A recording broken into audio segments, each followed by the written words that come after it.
Hello and welcome. My name is Alan, and we are back with more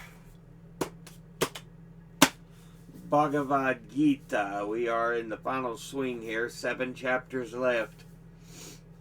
And with that said, we will be doing chapter 12, The Way of Love. Let's go ahead and jump into this here. This short chapter focuses upon the supreme importance of devotion and faith in spiritual development. Here, love or personal devotion is the most powerful motivation in spiritual life. The world's greatest religions agree on this point.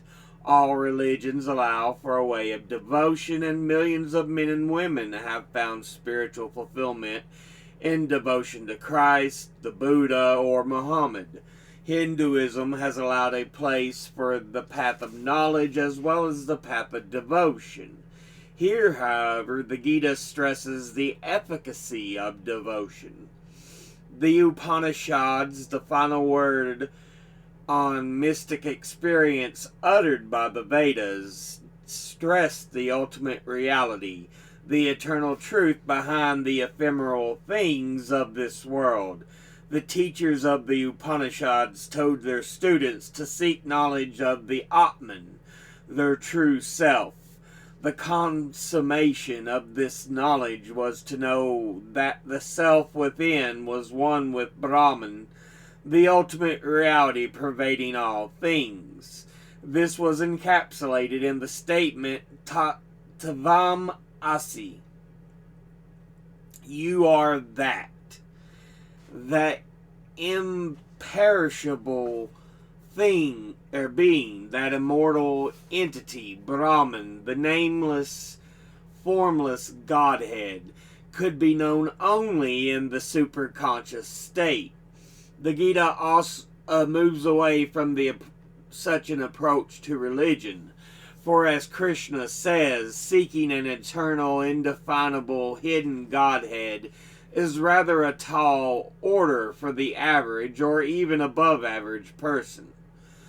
In fact, in this chapter, it is said to be beyond the reach of practically all embodied beings. Dahavat, those who have bodies. This path of wisdom may be just too spiritual for Earth's children, because those who identify to a large degree with their physical nature find the way of knowledge too steep a climb. We can turn to one of the Western followers of this path to see why. This is Dionysius, the Areopagite, a Christian monk of the 5th century, sounding remarkably like verses 3 and 4 of this very chapter. Then, beyond all distinction between knower and known, the aspirant becomes merged in the nameless, formless reality, wholly absorbed in that which is beyond all things and in nothing else. Having stilled his intellect and mind, he is united by his highest faculty with that which is beyond all knowing. Fortunately, there is the path of love for when God is loved in perfect aspect. The way is vastly easier according to the Hindu scriptures. God can be loved as a merciful father, a divine mother, a wise friend, a passionate beloved, or even as a mischievous child. We might turn to the Christian mystics for help here, for most of them have walked the way of love. The medieval Christian work called The Cloud of Unknowing states that love is the sure, safe path to God. By love, he can be gotten and goaded and hold By love he can be gotten and holden, by thought never. In a well-known passage in the New Testament, St. Paul puts love above knowledge and even above miraculous powers. But I shall give you a more excellent way. Love never faileth. But whether there be prophecies, they shall fail. Whether there be tongues, they shall cease. Whether there be knowledge, it shall vanish away. And St. John of the Cross tells concisely why the vast majority of human beings find it easier to overcome their weaknesses through love than through knowledge. In order to overcome our desires and to renounce all those things, our love and inclination, for which are wont to inflame the will that it delights therein, we require a more ardent fire and nobler love than that of the bridegroom. If our spiritual nature were not on fire with other and nobler passions, we would never cast off the yoke of the senses. But such love is often not forthcoming in the struggling soul, even in one like Arjuna. So Krishna says that if Arjuna is not able to focus his devotion, he should learn to do so through the regular practice of meditation. Even love and devotion can be cultivated through regular practice. They needn't be regarded as mysterious forces, divine gifts of the Spirit. If even the attempt at regular practice should fail, Krishna is still not ready to let Arjuna admit defeat. He should, Krishna says, work selflessly without desire for the fruits of his labors. But real peace of mind comes only from renunciation. The word tyaga here seems to mean renunciation or abandonment of self-will more than anything else. Such self-surrender may be a last resort, but it is genuine. If it is genuine, it brings immediate peace. Verses 13 through 20 describe the characteristics of the genuine lover of God. Such a saintly person, Krishna points out, is greatly loved and dear to Krishna himself. The way of love. Arjuna. Of those steadfast devotees who love you and those who seek you as an eternal formless reality, who are the more established in yoga? Krishna. Those who set their hearts on me and worship me with unfailing devotion and faith are more established in yoga. As for those who seek the transcendental reality without name, without form, contemplating the unmanifested beyond the reach of thought and of feeling, with their senses subdued and mind serene and striving for the good of all beings, they too will verily come unto me. Yet hazardous and slow is the path of the path to the unrevealed, difficult for physical creatures to tread. But they for whom I am the supreme go, who do all work, denouncing self for me, and meditate on me with single-hearted devotion, these I will swiftly rescue from the fragment cycle of birth and death, for their consciousness has entered into me. Still your mind in me, still your intellect in me, and without doubt you will be united with me forever.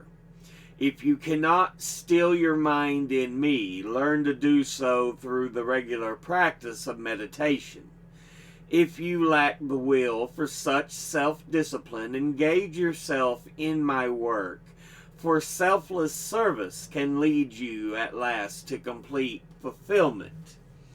If you are unable to do even this, surrender yourself to me, disciplining yourself and renouncing the results of all your actions.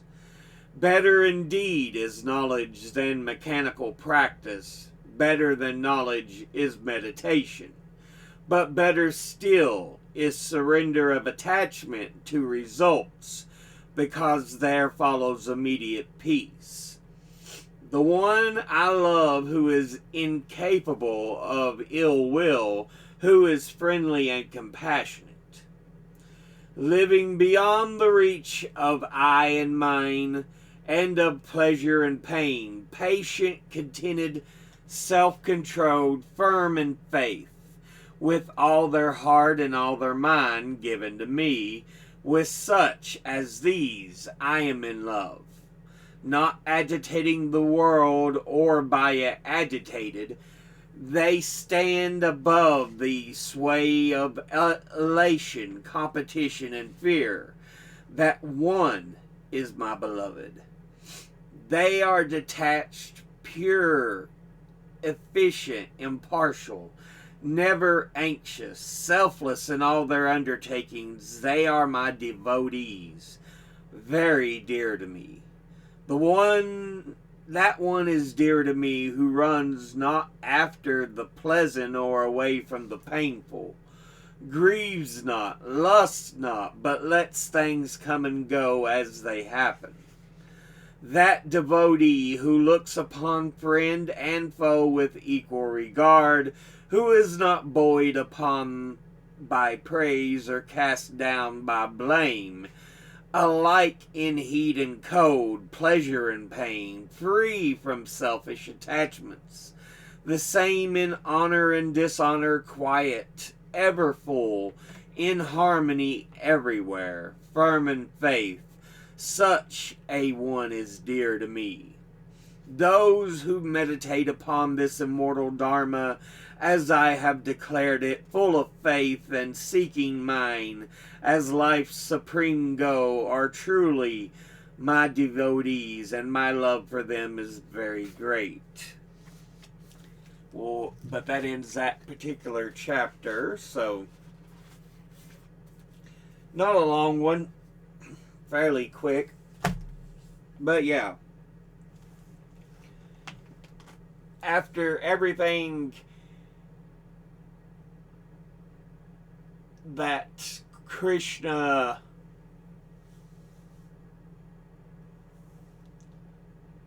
presented to Arjuna in the previous chapter, bringing such fear and all these other contemplation of feelings, because he provided him with a glimpse of his full self all at once, because in truth he is everywhere, but because of the way the human mind perceives, it usually only sees one aspect, one form of Krishna. So yeah. Now Krishna is explaining, but perhaps the best way forward is without a doubt love. Treat yourself, others, your friends, and your enemies with love.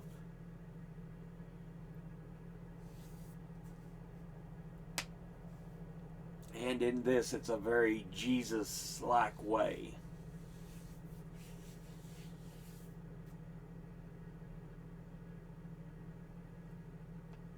Sitting in on the whole idea of turn the other cheek. So yeah.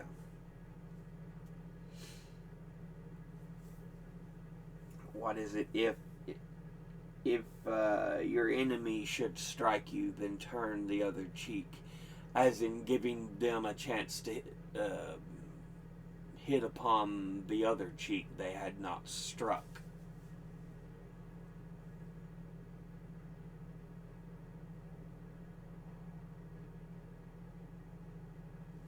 You know, as in a full idea of complete pacifism and love.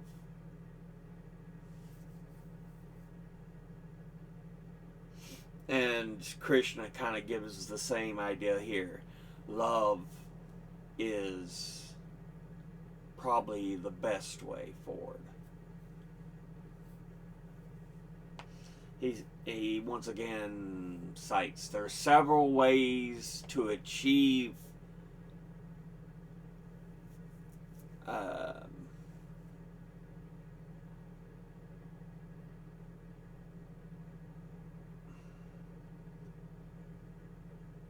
actually being with me, being one with me, but love is perhaps the best. So yeah.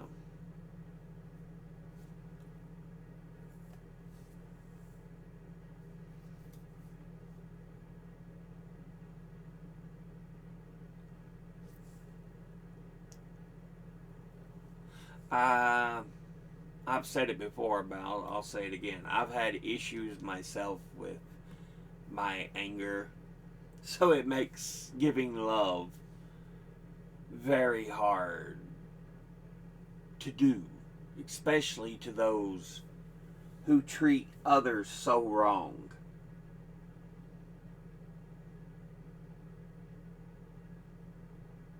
And that really riles me.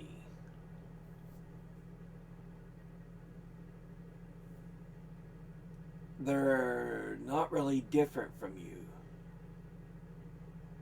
All you're focusing on is minor aesthetics. A difference in melanin. Usually when it deals with race.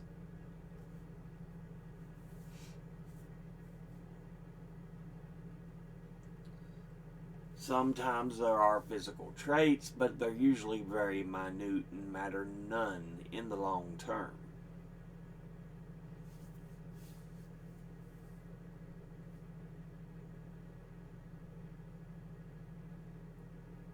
Because in the end, we are all one race, the human race.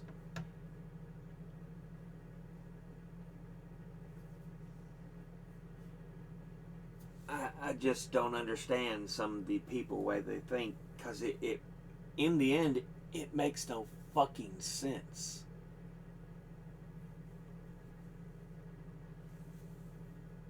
You know?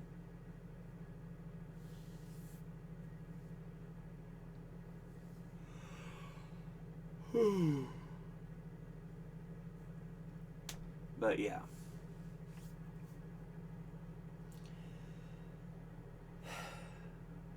It should be all about love, respect, kindness. Goodness knows that would make a much better world.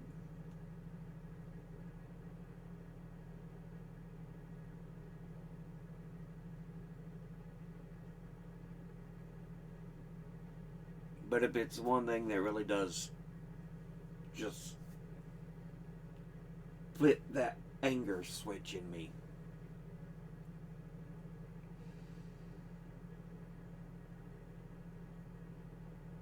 it's mistreating others just for stupid, minute differences.